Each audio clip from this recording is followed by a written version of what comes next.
Hello students, आपण आता surface tension बघणार आहे आणि सरफेस एनर्जी हे बघायचं आहे. बट मी तुम्हाला लास्ट लेक्चरमध्ये सांगितलं तर ह्या फॉर्म्युलामध्ये आपलं काहीतरी चुकलं होतं. ओके, जेव्हा आपण कट करत होतो हा आर आणि हा आर स्क्वेअर राहतो. ओके बरोबर.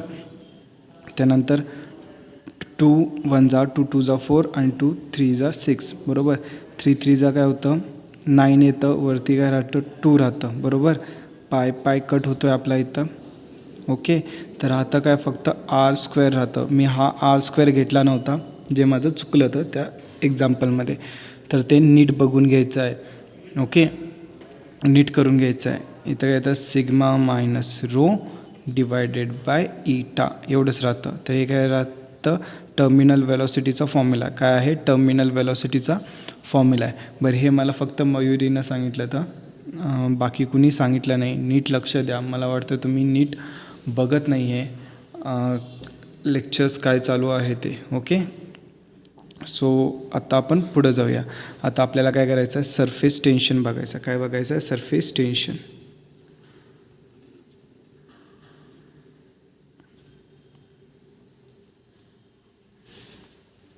बरं, मागच्या ह्याच्यामध्ये आपण मॉलिक्युलर थेअरी केली होती. त्याच्यामध्ये कसं होतं की वेगवेगळे आपण प्रॉपर्टीज ऑफ मॉलिक्युल्स बघितले. ते ज्यांनी नाही बघितलं त्यांनी बघून या, नाही तर हे लेक्चर काही समजणार नाही तुम्हाला. ओके, काय हे लेक्चर काही जास्त समजणार नाही. सपोज एक लिक्विड आहे, त्याच्यामध्ये मी 3 मॉलिक्युल्स घेतो. हा एक मॉलिक्यूल ए. ओके, हा एक मॉलिक्यूल घेतो मी बी आणि हा एक मॉलिक्यूल घेतो मी सी. ओके, असे 3 मॉलिक्युल्स घेतो. ओके, बरं, हा जो मॉलिक्यूल आहे हा काय डीप इनसाइड द लिक्विड आहे. काय आहे डीप इनसाइड द लिक्विड. तर ह्याच्यावर कोएसिव्ह फोर्सेस जे असणार ते सगळ्या डायरेक्शनं सेम असणार. कुठल्याही डायरेक्शनं काय असतील सेम असतील. तर हा काय मॉलिक्यूल काय असतो हा इक्विलिब्रियम पोझिशनमध्ये येतो. कोणत्या पोझिशनमध्ये इक्विलिब्रियम पोझिशनमध्ये येतो. ओके, कारण ह्याच्या आजूबाजूला ह्या बाजून पण तेवढाच फोर्स असणार, ह्या बाजून पण तेवढाच फोर्स, ह्या बाजून पण तेवढाच फोर्स, ह्या बाजून तेवढाच फोर्स, ह्या बाजून तेवढाच फोर्स, ह्या बाजून तेवढाच फोर्स. मग ह्याच्यावर काहीतरी वेगळे इफेक्ट होत नाहीत. हा काय असतो इक्विलिब्रियम ऑर स्टेबल पोझिशनला असतो. बरं, आपण जर हा मॉलिक्यूल घेतला ह्याच्यामध्ये कसं होतं बघा की वरतून हा जो फोर्स असतो हा कंपॅरेटिव्हली कमी असतो खालच्या फोर्सपेक्षा. कारण काय होतं हा जो मॉलिक्यूल आहे हा स्पेअर ऑफ इन्फ्लुएन्सच्या मध्ये येतो. काय होतं स्पेअर ऑफ इन्फ्लुएन्स ह्याचं जे आहे ते काय असतं थोडंसं बाहेर असतं, थोडंसं आपलं बाहेर असतं. तर वरतून जो फोर्स असतो, ओके, जर मी तुम्हाला थोडंसं मोठं करून दाखवतो म्हणजे तुम्हाला एक्झॅक्टली समजेल. सपोज हा मॉलिक्यूल बी आहे. हा कोणत्या ह्याच्यामध्ये आहे तुम्हाला माहिती आहे का. आपण केलं तर लास्ट लेक्चरमध्ये आपण तुम्हाला सरफेस फिल्म असं सांगितलं होतं मी बरोबर. तर हे काय आहे आपले सरफेस फिल्म आहे. ही काय आहे आपली सरफेस फिल्म आणि सरफेस फिल्मच्या मध्ये आहे. तर जर मी हा मॉलिक्यूल बघितला तर ह्याचं स्पेअर ऑफ इन्फ्लुएन्स असं असणार, स्पेअर ऑफ इन्फ्लुएन्स असणार. तर ह्या बाजून ह्याच्यावर जो फोर्स असतो तो खूप जास्त असतो ॲज कम्पॅरेटिव्ह टू ह्या बाजून. हा वरतून जो फोर्स आहे हा खूप कमी असतो. तर ह्याच्यावर काहीतरी अमाऊंट ऑफ फोर्स अप्लाय होत असतो due to cohesion force, due to cohesive force. Okay, हे जे डाऊनवर्ड मॉलिक्युल्स आहेत, हे खालचे जे डाऊनवर्ड मॉलिक्युल्स आहेत, ह्याचे जे खालती मॉलिक्युल्स आहेत हे फोर्स अप्लाय करत असतात, ॲट्रॅक्टिव्ह फोर्स लावत असतात. आणि सेम मॉलिक्युल्स इथं नसल्यामुळे ह्याच्यामध्ये काय होतं सगळ्या बाजूला त्याच्या मॉलिक्युल्स आहेत. ओके, हा जर एक मॉलिक्यूल घेतला, इथं एक मॉलिक्यूल आहे, इथं एक मॉलिक्यूल, इथं एक मॉलिक्यूल, इथं एक मॉलिक्यूल, इथं एक मॉलिक्यूल, इथं इथं इथं सगळ्या बाजूला मॉलिक्युल्स आहेत. मग ह्याच्यामध्ये काय होतं सगळ्या साईडना सेम फोर्स लागत असतो. इथं काय होतं फक्त ह्या बाजूला इथं इथं इथं इथं इथं मॉलिक्युल्स आहेत. इथं हे एअर मॉलिक्युल्स आहेत. काय आहेत एअर मॉलिक्युल्स आहेत. आता हे जे एअर मॉलिक्युल्स असतात, एअर मॉलिक्युल्स काय करतात ॲडेसिव्ह फोर्स लावतात. काय ॲडेसिव्ह फोर्स. बट हा फोर्स काय असतो कमी असतो. कारण कसं आहे एअर मॉलिक्युल्स सगळे नसतात प्रेझेंट. इथं 2च आहेत. इथं बघा किती डेन्सिटी जास्त आहे याची बरोबर. इथं काय density of the water molecule is more than air molecules. त्याच्यामुळं काय होतं हा जो अप्पर सरफेसचा जो फोर्स आहे तो कमी असतो ॲज कम्पेअर टू लोअर सरफेसचा फोर्स.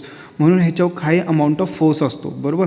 सेम घडणार एखादा मॉलिक्यूल जो एक्झॅक्टली सरफेसवर आहे काय आहे एक्झॅक्टली सरफेस. जर मी एक्झॅक्टली सरफेसचं घेतलं, मी इथं दाखवतो तुम्हाला.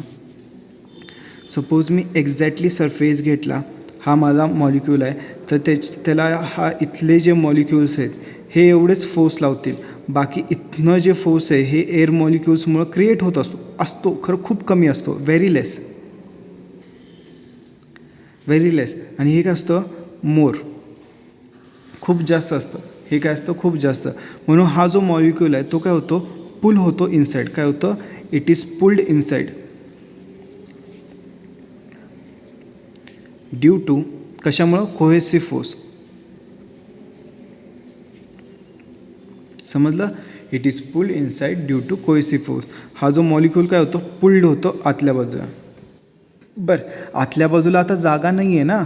जरी मॉलिक्यूल पुल होत असला, आतलं जे मॉलिक्यूल्स आहेत ते काय आहेत, सगळे स्टेबल झालेले आहेत आणि आत जागा नाही. बरं, जरी ह्याला मी पुल करून घेऊन गेलो, इथला कुठला तरी मॉलिक्यूल एक काढायला लागला आणि हा वरती पाठवायला लागेल ना, बरोबर. जरी ह्या फोर्समुळं हा मॉलिक्यूल पुल झाला आणि आत गेला, तरी इथला कुठला तरी आतला मॉलिक्यूल मला बाहेर काढून टाकायला लागेल ना, तेव्हाच हे त्याचं स्पेस भरू शकतं. अदरवाईज कसं होऊ शकतं, इथं जागाच नाही आहे ह्या लिक्विडमध्ये आत जागाच नाही आहे आणि तुम्ही ह्याला आत कसं घेऊ शकता, बरोबर. समजलं. मग हा जो मॉलिक्यूल असतो ह्याच्यावर काय होतं की एक फोर्स ॲक्ट होत असल्यामुळे ह्याच्यावर काय असतं, एक प्रेशर आलेलं असतं. काय असतं, प्रेशर आलेलं असतं आणि ते इलॅस्टिक प्रेशर असतं. कसं असतं, इलॅस्टिक प्रेशर. कसं असतं, इलॅस्टिक प्रेशर. आणि हा इलॅस्टिकली स्ट्रेच्ड होतो. काय होतो, elastically stretched. Okay, elastically stretched होतं. आणि हे जे elastical stretching of molecules on the surface, इथं जेवढे पण मॉलिक्यूल्स आहेत, ओके, ह्यांची काय होते, इलॅस्टिक स्ट्रेचिंग होते. काय होते, इलॅस्टिक स्ट्रेचिंग. आणि ह्याच इलॅस्टिक स्ट्रेचिंगला आपण काय म्हणतो, सरफेस टेन्शन म्हणतो. काय म्हणतो, सरफेस टेन्शन. ह्याच इलॅस्टिक स्ट्रेचिंगला आपण काय म्हणतो, सरफेस टेन्शन म्हणतो. बस, जर आपण एक सरफेस टेन्शन फक्त ऑन दी सरफेस असतं. काय असतं, on the surface of molecule. काय असतं, on the surface of molecule असतं. बस, सपोज आपण एखादं मॉलिक्यूल आहे, ओके, त्याचं मी असं सपोज एक मॉलिक्यूल आहे और एक लिक्विड सरफेस आहे. हा लिक्विड सरफेस आहे, ओके. तर ह्याच्यावर जर मी आत्ता ह्याच्यावर, हे इमॅजिनरी आहे, ओके. सपोज हे असं टोटल स्पिअरिकल टाईप काहीतरी मॉलिक्यूल आहे. तर ह्याचा जो वरचा सरफेस आहे ह्याच्यावर जर मी लाईन मारली, ओके, ह्याच्यावर एक लाईन मारली, तर ह्या लाईनच्या ह्या बाजूला फोर्स ॲक्ट होत असतो, ओके. आणि ह्या लाईनच्या ह्या बाजूला पण फोर्स ॲक्ट होत असतो. आणि हा फोर्स काय असतो, इक्वल आणि अपोजिट असतो.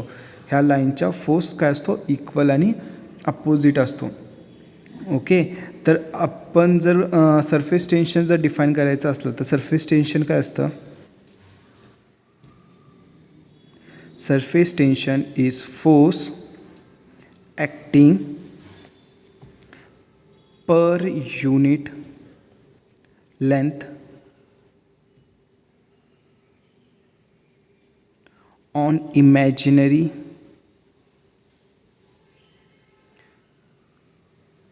line sketch on free surface of liquid. काय असतं, फोर्स ॲक्टिंग पर युनिट लेंथ, ओके. काय असतं, फोर्स ॲक्टिंग पर युनिट लेंथ. आपण ही जी लाईन आहे ह्याच्यावर फोर्स किती ॲक्ट होतो, ओके, पर युनिट लेंथ. म्हणजे एका मीटरमध्ये, सपोज हे 10 मीटर आहे, तर एका मीटरमध्ये फोर्स किती ॲक्ट होत असतो, हे काय असतं आपलं सरफेस टेन्शन. मग सरफेस टेन्शन आयदर आपण एसनं म्हणतो और टीनं डिनोट करतो, दोन्हीनं डिनोट करतो. वेगवेगळ्या बुक्समध्ये वेगवेगळं घेतलेलं आहे. तर मी तर टी घेतो. टी इज इक्वल टू काय असतं, फोर्स ॲक्टिंग पर युनिट लेंथ. काय असतं, फोर्स ॲक्टिंग पर युनिट लेंथ. आणि सेकंड, हा जो फोर्स असतो हा काय असतो, टेंजेन्शियल असतो. काय असतो, टेंजेन्शियल असतो. समजलं. आणि ही काय लाईन असते इमॅजिनरी. तुम्ही अशीही लाईन मारू शकता, काही फरक पडत नाही. अशी मारू शकता, काही फरक पडत नाही. म्हणून आपण ह्याला इमॅजिनरी लाईन म्हणत असतो. समजलं. बरं, हे झालं आपलं सरफेस टेन्शन. आता आपण बघणार आहे सरफेस एनर्जी. काय बघणार आहे? सरफेस एनर्जी आणि त्याचं डेरिव्हेशन बघायचं आहे.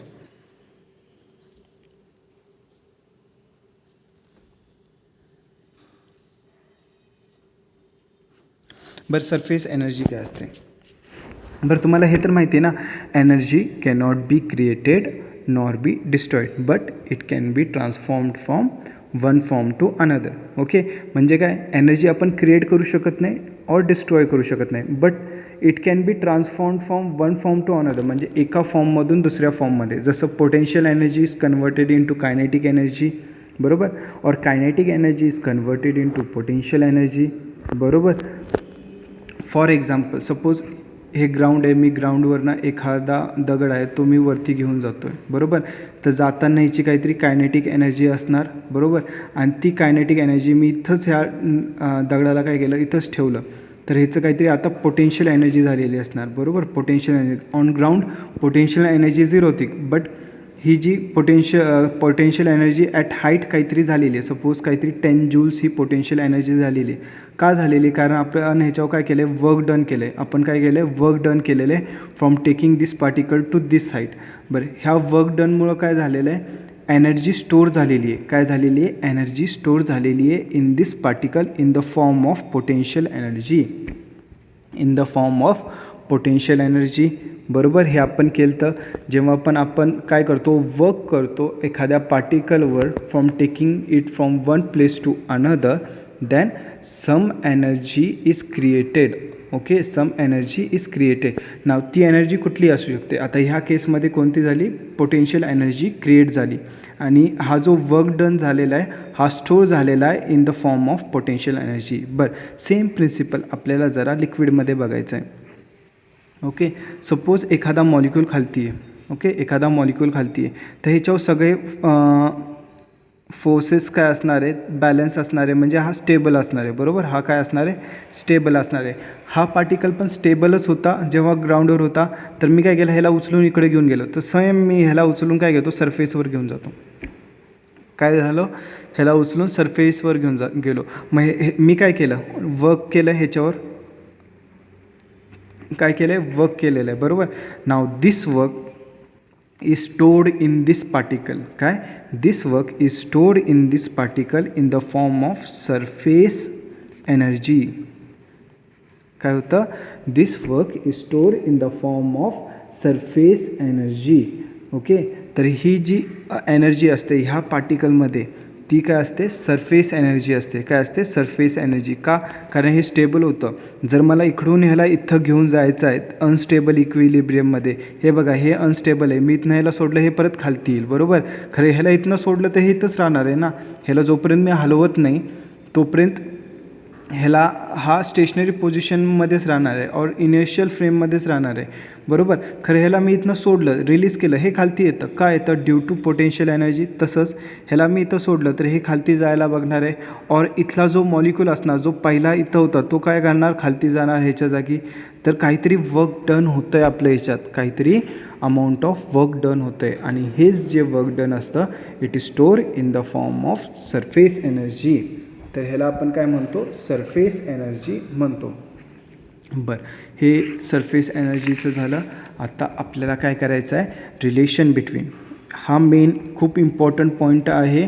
हा डेरिव्हेशन लर्न करायचं, बऱ्याचदा विचारलेलं आहे. हे तुम्हाला कमीत कमी 3 मार्क्ससाठी विचारू शकतात. किती, 3 मार्क्ससाठी पेपरमध्ये विचारू शकतात. काय, रिलेशन बिटवीन, कसलं रिलेशन काढायचं आहे, surface tension and surface energy. बरं, त्याच्या पहिला तुम्हाला एक नुसतं सांगायचं आहे, आपलं हे जे सरफेस एनर्जी असते, कुठलीही सिस्टीम असली, काय कुठलीही सिस्टीम असली ती सरफेस एनर्जी मिनिमम करायला बघते. काय होते,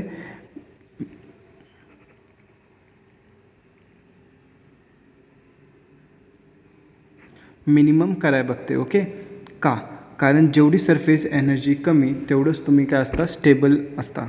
जेवढी सरफेस एनर्जी कमी तेवढंच तुम्ही स्टेबल असता. म्हणून आपण जेव्हा बघतो जे लिक्विड ड्रॉप्स आहेत ते कधी पण काय असतात, स्पेरिकल शेप असतात. काय असतात? स्पेरिकल शेप असतात. बरं, स्पेरिकल शेप का असतात? कारण का माहिती आहे, ह्याचं जे सरफेस आहे, सरफेस एरिया खूप कमी असतो, इज व्हेरी लेस. जर तुम्ही एक सेम अमाऊंट ऑफ व्हॉल्यूम घेतला, सपोज तुम्ही 1 क्युबिक मीटरचं वॉटर घेतला और काहीतरी घेतला, त्याचं तुम्ही स्पियर बनवला, क्यूब बनवला और दुसरं काहीतरी कोन बनवला, त्या तिघांचा जर तुम्ही सरफेस काढला तर स्पियरचं सगळ्यात कमी असतं, इज व्हेरी लेस. ओके, स्पियरचं काय असतं, सगळ्यात कमी असतं, बाकीच्यांचं खूप जास्त असतं. म्हणून काय असतं, आपल्याला जो सरफेस एनर्जी आहे हे डिपेंड असतं आपल्या सरफेस एरियावर. कशावर डिपेंड असतं? मॉलिक्यूलच्या सरफेस एरियावर डिपेंड असतं. आणि जेवढा कमी सरफेस एरिया तेवढी कमी एनर्जी. सरफेस एरिया जेवढा कमी असणार तेवढं सरफेस एनर्जी काय असणार माझी, कमी असणार आहे. समजलं? सरफेस एनर्जी कमी असणार आहे. म्हणून मॉलिक्युल्स काय होतात, सरफेस जो असतो तो कमी करायला बघतात कधी पण, मग आपली काय असणार, कमी एनर्जी होणार. समजला? तर हा जो प्रिन्सिपल आहे आत्ता जो मी तुम्हाला सांगितला तो यूज होत असतो आपल्या आता जे करणार आहे त्याचाच यूज आहे. सपोज मी एक रेक्टँग्युलर फ्रेम घेतली, ओके, रेक्टँग्युलर फ्रेम घेतली आणि त्याचा एक मूव्हिंग आर्म आहे. ओके, हा जो एरिया आहे ह्याला मी म्हणतो पी, ह्याला मी म्हणतो क्यू, ह्याला मी म्हणतो आर, ह्याला मी म्हणतो एस. तर हे जे आहेत, एस आर फिक्स आहे, पी आर ही साईड फिक्स आहे, पी क्यू ही साईड फिक्स आहे. बट क्यू आर जी आहे, क्यू आर ही काय मुव्हेबल आहे, ही हलू शकते, मागं पुढं असू शकते. बरं, मी काय केलं, ही जी फ्रेम आहे ही काय, मी सोप सोल्युशन आहे, एक सोप सोल्युशन आहे, सोप वॉटर असतं ना आपलं, त्याच्या मी मध्ये काय केलं, हे बुडवलं, काय केलं, हे बुडवलं फ्रेम आणि बाहेर काढली. काय केलं, बुडवलं आणि बाहेर काढली. तर ह्याच्यामध्ये काय होतं, एक सोप और एक वॉटर फिल्म तयार होते, एक वॉटर फिल्म तयार होते. समजलं? एक वॉटर फिल्म तयार होते. बरं, ही जी वॉटर फिल्म आहे त्याचा हे वरचं सरफेस असणार, बरोबर, हे वरचं सरफेस असणार. मग आत्ता हे जे मॉलिक्युल्स आहेत हे काय करतात, ह्याची सरफेस एनर्जी कमी करायला बघतात. ह्याची काय करतात, सरफेस एनर्जी कमी करायला बघतात. मग हे काय करतील, इकडनं फोर्स लावतील, ह्या बाजूला फोर्स लावतील, ह्या बाजूला फोर्स लावतील. बट हे तीन साईड, ही साईड आणि ही साईड फिक्स असल्यामुळे ही काय साईड हलत नाही. बट ह्या साईडवर जसा फोर्स लावला तसं ही साईड काय होते, आत जायला बघते. कारण काय, ही फ्री आहे, ही मुव्हेबल आहे, मागं पुढं होऊ शकते. काय, ही मुव्हेबल आहे, ही मागं पुढं होऊ शकते. तर ही काय होते, आत जायला बघते. तर ह्याच्यावर काहीतरी फोर्स लागत असतो, काहीतरी फोर्स लागत असतो due to surface tension, due to surface tension and surface energy and surface energy. Okay, due to surface tension and surface energy. समजलं? बरं, आपल्याला आपण काय करूया आता, सपोज मी ह्याला पुल केलं इक्वल अँड अपोजिट फोर्सनं. ओके, थोडंसं जास्त. ओके, सपोज इकडं 1 न्यूटन फोर्स लागत असेल, मी काय केलं 1.001 न्यूटननं पुल केलं, थोडंसं जास्त फोर्सनं पुल केलं. ओके, इकडं जर ह्या बाजूला जर फोर्स 1 न्यूटन लागत असेल, मी काय केलं, ह्या बाजूला आपल्या राईट हँड साईडला काय केलं 0.001 न्यूटननं पुल केलं. म्हणजे हळूच एकदम पुल करायला स्टार्ट केलं, ह्याच्यापेक्षा जास्त फोर्सनं. ओके, आणि मी हे जे आर क्यू आहे त्याला मी इथं आणलं, आर डॅश क्यू डॅश मी ह्या पोझिशनला म्हणतो. ओके, आणि त्याचं डिस्प्लेसमेंट किती झालं आहे, DX. ह्याचं डिस्प्लेसमेंट किती झालं आहे, DX. ओके, म्हणजे काय केलं आहे, मी फोर्स लावला आहे आणि त्याचं काहीतरी डिस्प्लेसमेंट झालं आहे. म्हणजे मी वर्क डन केलं आहे. काय केलं आहे, वर्क डन काय असतं, फोर्स इंटू डिस्प्लेसमेंट. काय असतं, फोर्स इंटू डिस्प्लेसमेंट. और ह्याला मी फोर्स इंटू DX असं म्हणू शकतो, फोर्स इंटू डिस्प्लेसमेंट. आता आपण बघूया फोर्स आपण कोणता लावला आहे. फोर्स काय होता आपला, फोर्स होता आपण सरफेस टेन्शनचं बघितलेलं आहे. T इज इक्वल टू काय होतं, force per unit length. T is equal to काय होतं, फोर्स पर युनिट लेंथ. मग फोर्स काय झाला, ड्यू टू सरफेस टेन्शन, ह्याच्या सरफेस टेन्शन असणार आहे त्याच्यामुळेच फोर्स लागतो आहे, बरोबर. काय असणार आहे, T इंटू L. काय असणार आहे, T इंटू L. बट ह्या केसमध्ये काय होतं आहे, ह्याचं सरफेस, सपोज हे माझं पेज आहे. ओके, हे जे पेज आहे हे सरफेस आहे, तर ह्याच्या वरच्या बाजूचं एक सरफेस झालं आणि मागच्या बाजूचं एक सरफेस झालं, असे 2 सरफेस झाले. किती झाले? 2 सरफेस झाले. म्हणून 2 टाइम्स ऑफ एल येईल. काय येईल? Tension into 2 times of L. काय येईल? Tension into 2 times of L. कारण लेंथ ह्या बाजूची एक लेंथ झाली. सपोज हे टोटल ह्या बाजूची एक लेंथ झाली आणि इकडल्या बाजून ही एक टोटल लेंथ झाली. काय झाली? ही एक टोटल लेंथ झाली त्याची. समजलं? तर असं काय होतं माझं फोर्स जो असतो, फोर्स काय येतं? T into 2 times of L. काय येतं? T is equal to 2 times of L. तर वर्क डन काय येणार? Work done is equal to काय येणार? फोर्स काय येणार आहे? T into 2 L into D X. इथं फोर्सच्या जागी मी काय दाखलं? T into 2 L. हे समजलं आहे ना? जर नसं समजलं कमेंट करा, मी नेक्स्ट लेक्चरमध्ये परत सांगतो. ओके. और तुम्ही मला मेसेजसुद्धा करू शकता, काही प्रॉब्लेम नाही. बट कमेंट करा किंवा सांगा, असंच बसू नका गाढवासारखं. आत्ताच सांगतो. बरं, जर मी ह्याला टी असाच ठेवला, 2L इंटू एक्स केलं. काय? 2L इंटू डी एक्स केलं. Okay. 2L into D x हे केलं. बरं, हे आता 2L डी एक्स काय आहे बघा. हे माझं डी एक्स आहे. ओके. आणि हे माझं काय? एल आहे. ओके. तर एल इंटू डी एक्स काय येणार? हा एरिया येणार. काय येणार? हा एरिया येणार. हा जो एरिया आहे तो येणार. बरोबर. सिमिलरली मागच्या साईडचा L into D x area येणार. म्हणजे 2L इंटू डी एक्स काय येणार? मला एरिया भेटतो. काय भेटतो? 2L इंटू डी एक्स काय भेटतं? एरिया. म्हणजे चेंज इन एरिया. ओके. हे काय झालेलं आहे? चेंज. एवढा एरिया चेंज झालेला आहे. बरोबर. एवढा एरिया चेंज झाला आहे. तर ह्याला मी डी ए म्हणू. काय म्हणू? Change in area D A. Therefore work done is equal to T into D A. काय येतं? Work done is equal to T into D A. समजलं? काही प्रॉब्लेम ह्याच्यात? बरं, आता हे काय वर्क डन काय असतं? आपलं एनर्जी असतं. Work done is equal to energy. बरं, ह्याच्यात कोणती एनर्जी असणार? सरफेस एनर्जी असणार. कोणती? सरफेस एनर्जी असणार. कोणती एनर्जी असणार आहे? ही surface energy. Therefore surface energy is equal to T into dA, that is surface tension into change in area. Surface tension into change in area. Surface energy चा formula काय? surface tension into change in area. बरं, in terms of surface tension मला हा formula लिहायचा असेल तर मी काय म्हणू शकतो? surface tension T is equal to surface energy upon change in area. Okay. और surface energy acting per unit area is equal to surface tension. Surface energy acting per unit area is equal to surface tension. समजलं? तर हे आपलं काय होतं? Derivation होतं. समजलं? तर तुम्ही जेव्हा हे लिहित असणार तेव्हा तुम्हाला कळेल हे 2L का घेतलेलं आहे आपण. समजलं? तेव्हा तुम्हाला कळेल 2L का घेतलेलं आहे. ओके. बरं, ह्याच्यामध्ये काही प्रॉब्लेम असेल, हे 2L का घेतलं आहे हे नसेल कळालं तर कमेंट करा किंवा मला मेसेज करा. I will reply you back in next video. Okay. आणि हे आपलं करेक्शन करून घ्या. समजलं? चला, बाय.